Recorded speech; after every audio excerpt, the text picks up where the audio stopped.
അതുകൊണ്ട് ഇപ്പൊ ഒട്ടിക്കിട്ടവര് കുഞ്ഞു കുട്ടികളല്ലേ, നീ എന്തിനാ ഇങ്ങനെയൊക്കെ പറയണത്? കാഴ്ച വെള്ളം കൊടുക്കണ്ടേ?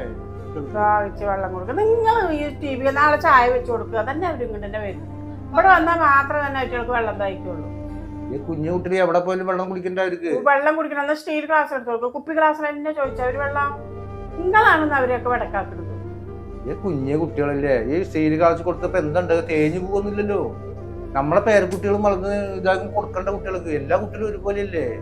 ഒരിക്കലും അങ്ങനെ പറയരുതിട്ടെങ്കിൽ എന്നാ കൊണ്ടുകൊടുക്ക്. ഞാൻ എന്തിട്ട് പറയണം? നിങ്ങളാണ് ഇത്രയും നശിപ്പിക്കുന്നത്. ഒരു കുഴപ്പമില്ല. അത് എന്റെ ക്ലാസ്സല്ലേ പോണത്. ആ പോയ കുഴപ്പമൊന്നുമില്ല. സന്തോഷായി. കുപ്പി ഗ്ലാസ്സിൽ കുടിച്ചാൽ തന്നെ അവർക്ക് ഇറങ്ങുള്ളൂ. വെള്ളം സ്റ്റീൽ ഗ്ലാസ്സിൽ കുടിച്ചാലൊന്നും അവർക്ക് ഇറങ്ങില്ല. വല്ലാത്ത ഒരു പഠിപ്പ്. എനിക്ക് ഇഷ്ടപ്പെട്ട സിനിമയാന്ന് പറഞ്ഞിട്ട് നീ അവിടെ തന്നെ ഇരിക്കണ്ടല്ലോ. പാലും നീ കഴിഞ്ഞില്ലേ പാലിന്റെ പരിപാടി? ഇത് വാ, നല്ല പടമല്ലേ, ഒന്ന് കാണ്. ഇഷ്ടപ്പെട്ട സിനിമയാണെന്ന് പറഞ്ഞിട്ട് എന്താ കാര്യം? ഒക്കെ വന്നിട്ട് നിരന്നിരുന്നിട്ട് ഇങ്ങനെ വർത്താനം പാട്ട് സിനിമ കാണുമ്പോൾ നമുക്ക് കഥ മനസ്സിലാകണ്ടേ? നിങ്ങളായിരുന്നു കണ്ടോളെ, ഞാനൊന്നും ഇല്ല.